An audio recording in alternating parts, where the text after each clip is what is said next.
Welcome to the Work Hard, Play Hard podcast. My name is Rob Murgatroyd, and I am a former doctor turned lifestyle entrepreneur. Each week, I interview some of the best minds on the planet on the science of achievement and the art of fulfillment. Today's episode is a mini-sode that we call Fri-Date with the Wife. In these mini-sodes, my wife Kim and I deconstruct the strategies that we've developed over the last decade to not only grow personally, but to turn our struggles into lessons and create fulfillment in all areas of our lives. Excuses are over. It's time to live. Let's dig into today's topic.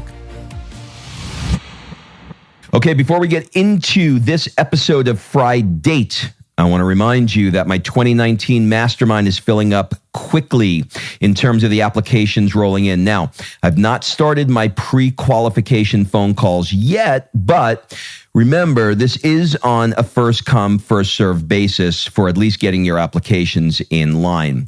I go through them all. I look for the best fit, and then I set up a phone call to see if it's a great fit between you, me, and our existing group. So, if you are at all interested, go to workhardplayhardpodcast.com/mastermind. So the mastermind is the fastest way I know of to 10x your business, up-level your tribe, and get a clear path to grow your business and your relationship to the next level. It's like a significant shortcut for you. So look at it this way.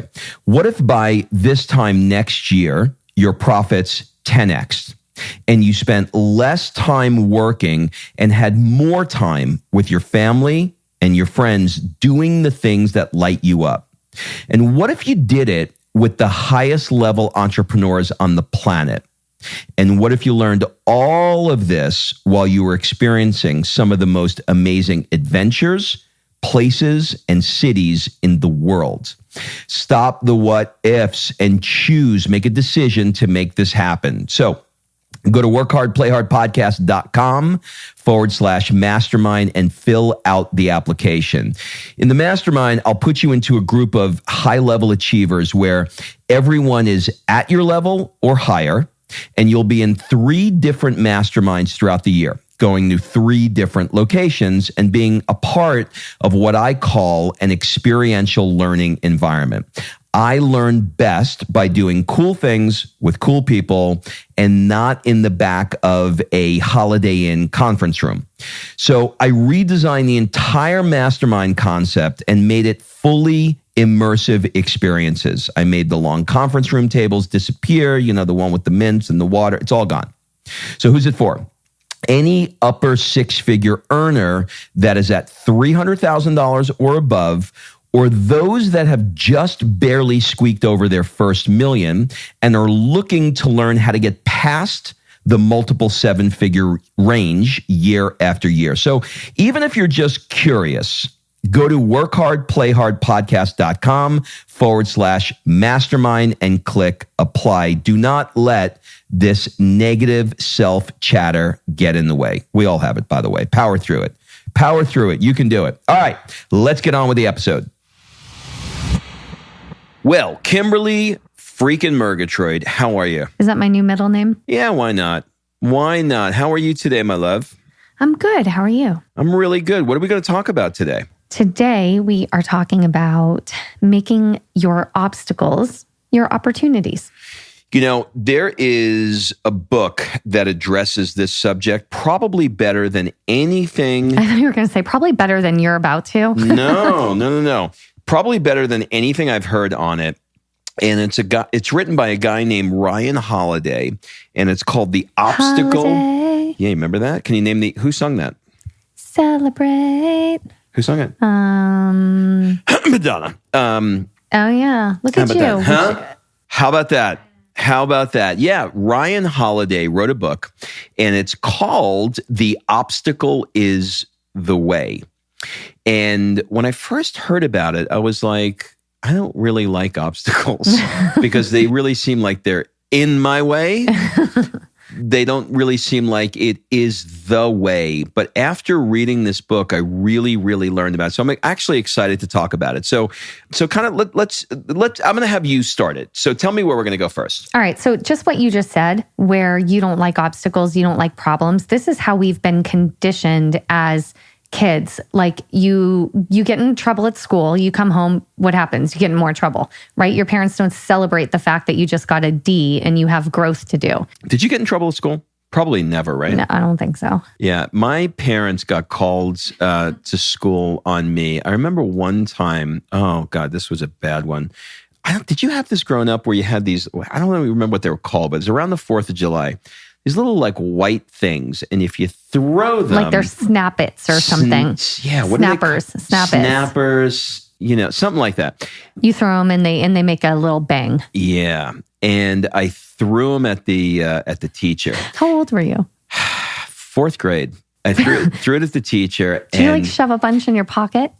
It came in a box. And I know. I'm saying like to go to school. Well, did you just bring the box to school? Let me tell you how Donnie Brasco I grew up. My father sold fireworks out of the back of his car as a kid, right? Of course he did. Of course he did. Did they fall off a truck? And so I think I probably stole it from him. Who stole it from? Who stole it from God knows who. From where it fell off the truck? Yeah.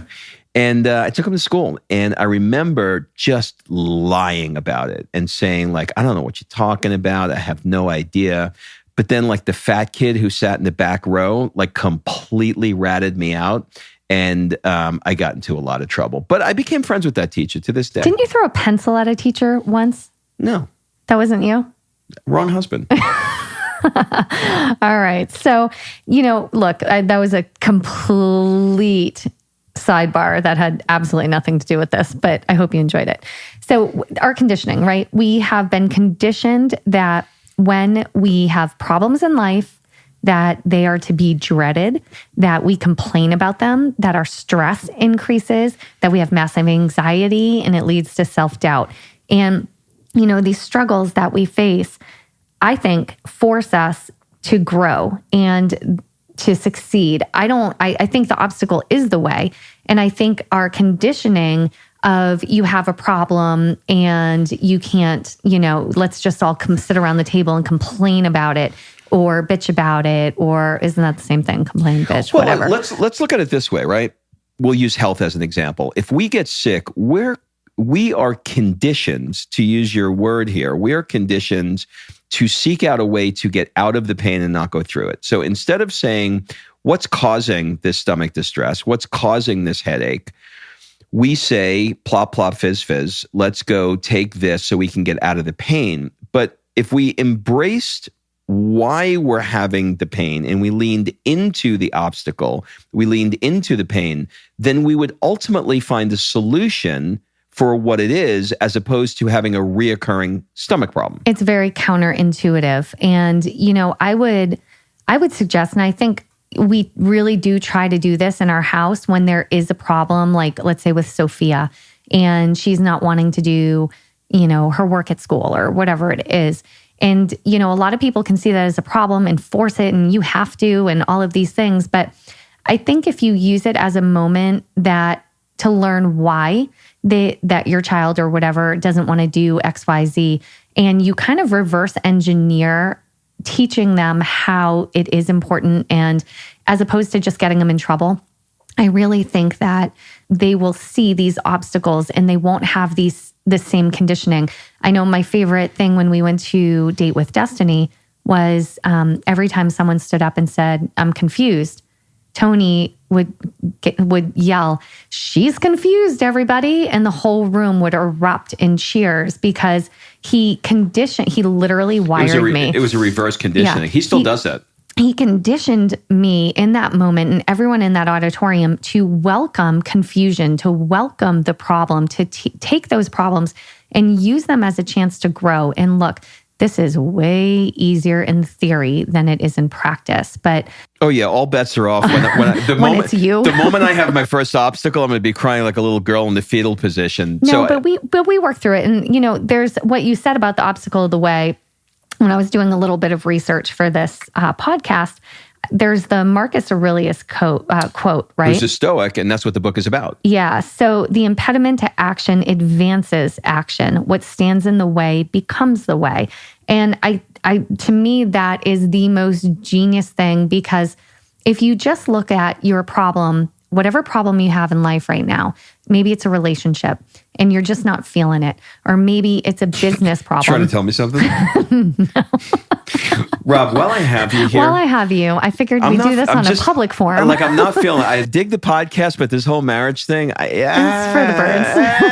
I don't know. So I just think whatever you have, whatever problem you're facing right now, you have to be able to welcome that obstacle. And then in a minute, we're going to talk about some questions you can ask yourself and some ways you can kind of change your mindset on it. But first, I wanted to talk about some of our problems and give you some examples. So, we have this medical office, and I'm sure if you've listened to this before, Rob is by trade a chiropractor, and we have a medical clinic, and we have been trying to sell this thing for years.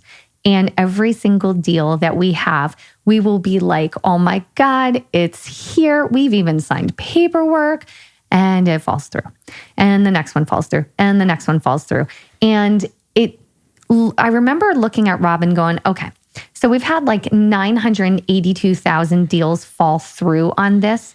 There is a reason. We can't keep, like, Rob is a bulldozer. He will bulldoze through anything to get what he wants. And sometimes that creates blindness in your peripheral vision, right? Like you can't see. You got your horse blinders on to the goal, which is good, except maybe the path you're on is really a detour and you should be going down that side road. Yeah, because it's so easy to just say, what the hell's wrong with me? I mean, like, I got this clinic. It's a good clinic. It makes money. Like, why can't I sell this thing?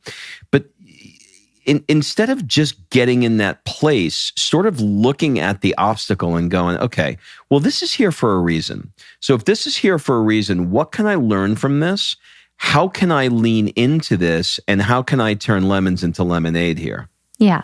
So if you think of the obstacle, like in this case, the clinic, as this giant boulder in your path, okay? Because that's what it felt like to us. This giant boulder in the path, and the path led to California, okay? Mm-hmm. And Rob, with all of his might, was trying to move this a gazillion pound boulder out of the way and force it. And it just wasn't going to happen. But there were multiple roads that we could have gone down. And finally, I remember having a conversation and saying, what is another way we can achieve the freedom that we're looking for? And maybe, just maybe, this obstacle, this not being able to sell the clinic, is the blessing in disguise. It's the silver lining. And it's going to still allow us to have an income source while we exit and go around the boulder instead of trying to force and bully our way through. So we strategized, we came up with a plan. And that plan has given him the freedom to do things like this podcast, the upcoming Mastermind, and still have an income.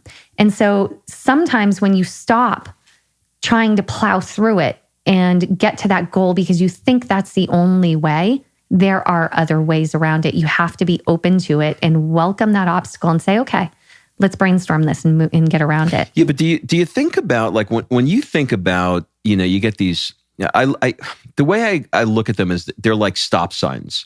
You get these stop signs. You're like, I got this goal I want to do. Another example is, years ago, I want to open 10 offices in 10 years, right? Now I don't want one. But at that time, it was, 10 offices in 10 years. And I couldn't hit my ass with both hands in doing that as well.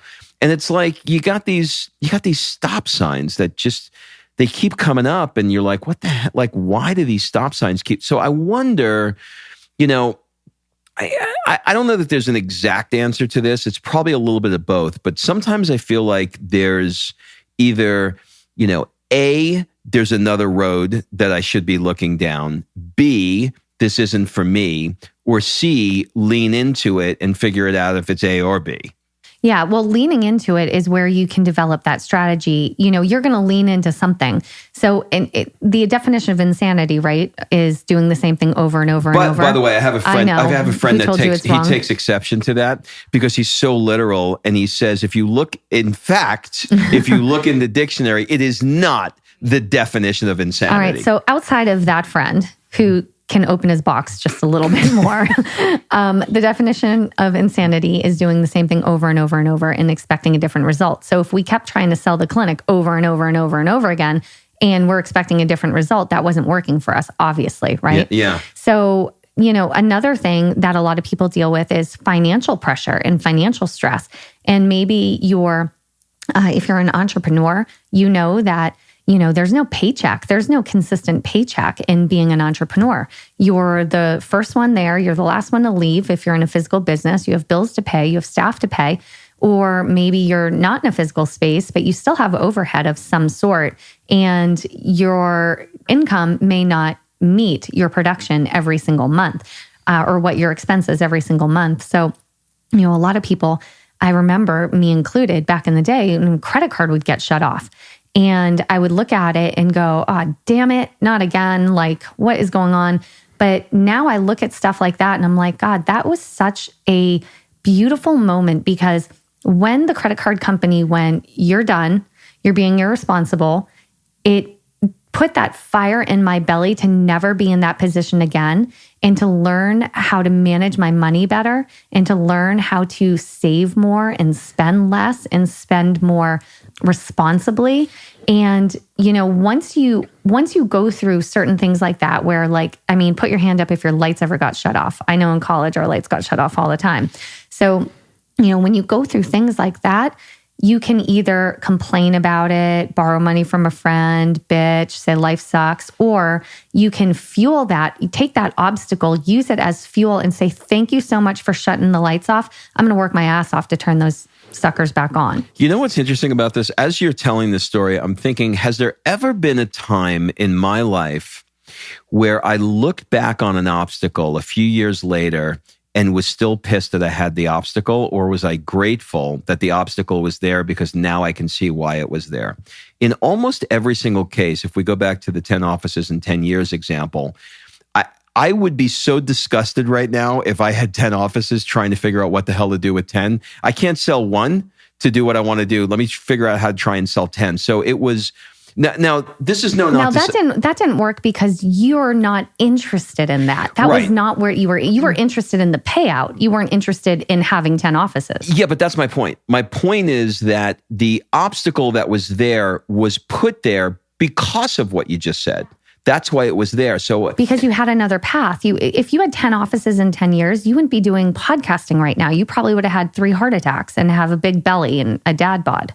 You would have so much stress and anxiety in your life. Maybe you'd have, 6 cents more, but the reality is you wouldn't have the fulfillment that you have, I love that. Now, how are we going to help these people? So here is how personally, and Rob, I know you'll chime in, how I really do my best to take an obstacle and turn it into an opportunity. And the first thing I do is I acknowledge that this problem, this obstacle is happening for me, not to me. And I think once you say, okay, so this is actually happening for me, not to me, it takes you out of victim role. And then it also gives you have to ask the question, well, why is it happening for me? You can't say that without asking that question. Well, this is such a great point, because this comes down to you adopting a belief that everything in life happens for you as a general principle. And I don't think you get to pick and choose. If you're going to choose that belief, I don't think you get to pick and choose which one. If you believe that there's a higher force, a higher power, a universal intelligence, whatever it is for you, that really has your best interest at heart, and that things are happening for you, then you have to train yourself when you come up against these obstacles, I think, is to say, you know what, this sucks right now, but there is a reason that this is happening for me. Get out of the victim mode. This is not happening to me. I'm not a martyr. Somebody's not coming down trying to, make some example of me out of life. They're really trying to help me. So I love that. I think that's great. Yeah. And I love what you just said too, because whether it's God, Allah, the universe, spirit, whatever, you can't thank that divine, whatever being, that thing that's bigger than us all. You can't thank that for just the good things in your life and then not thank that for the bad things in your life too. So it works both ways, right? Now, on the reverse side, you have to ask yourself, where's your part in this, right? Yeah. And this is something that I learned in Jocko Willink's book. What's it called? I know, this is so bad. His new one is called The Dichotomy of Leadership, but I think all you have to do is say Jocko and everybody knows what you mean. Well, the other one. Oh, we'll have to Google it. Okay. Sorry, guys. Wasn't prepared for that in my brain. I forgot.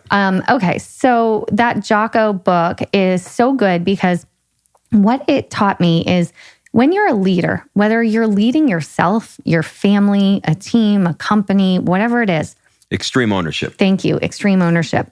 You need to find out what is your part in this? And not only what is your part in this, but take ownership of everything. And I think when you do that, it again avoids that victim mentality that plagues so many people and allows you to look and say, okay, so this happened. Let's use the credit card because that's the easiest one, right? Okay, my credit card got shut off. Well, what's my part in this? Well, shit, I spent too much and I didn't work enough. I mean, that's pretty simple.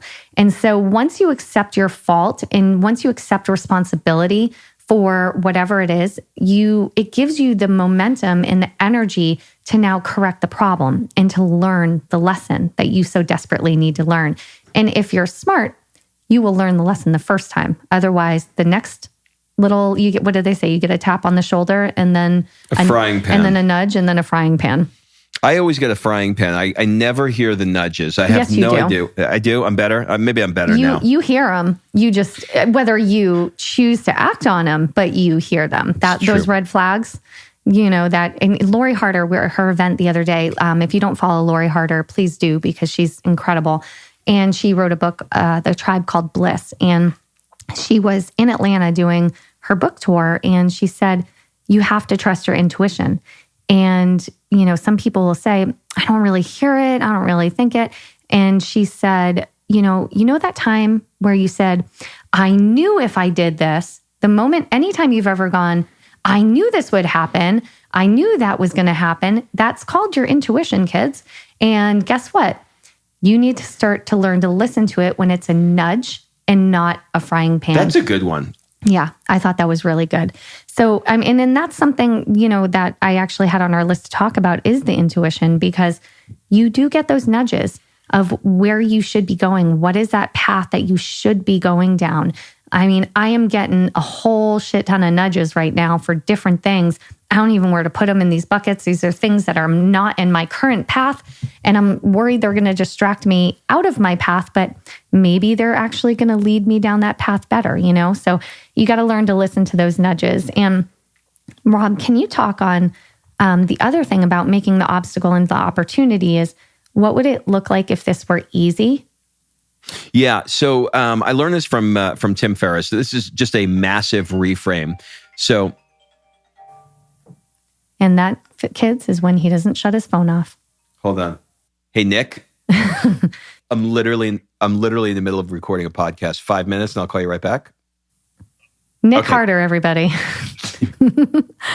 All right. We're keeping that in.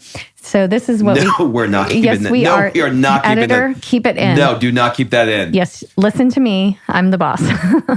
All right. So if this were easy.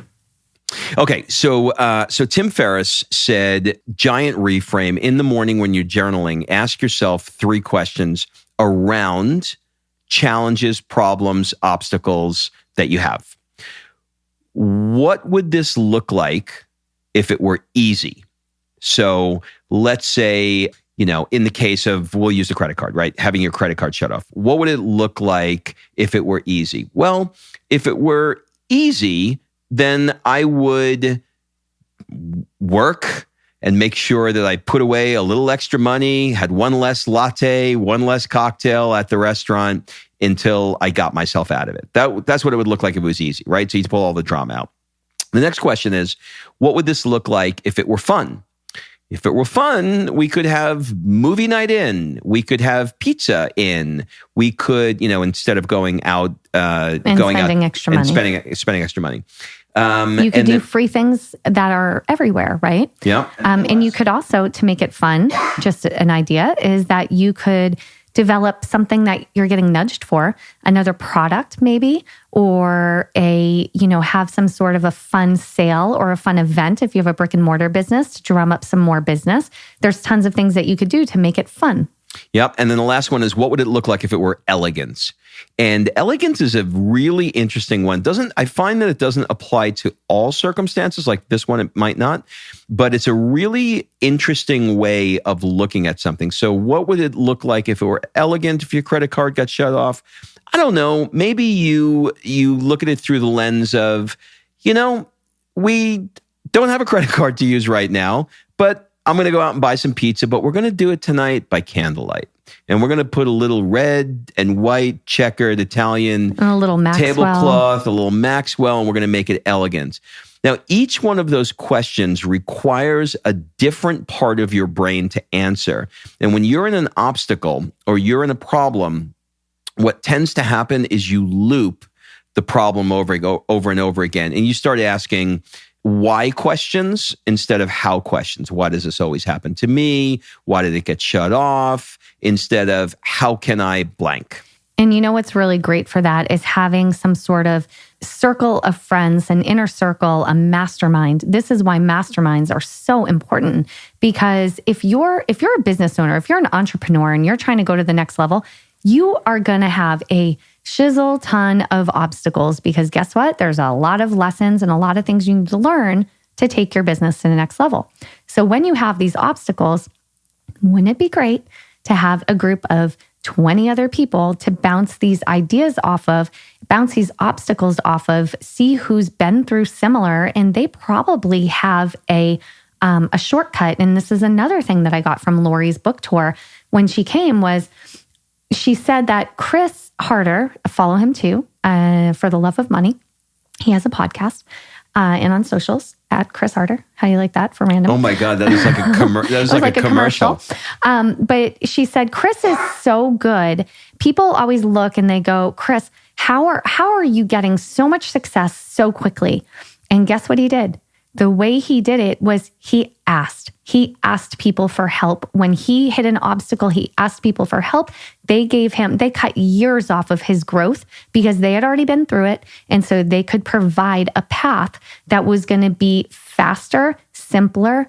Is simpler a word? Simpler, yeah. Okay, good. Mm-hmm. Well, it is now if it wasn't. Yep. It's going to be a more quick route to the end result. And I think that is something that really is amazing for things like masterminds and, inner circles and all that jazz.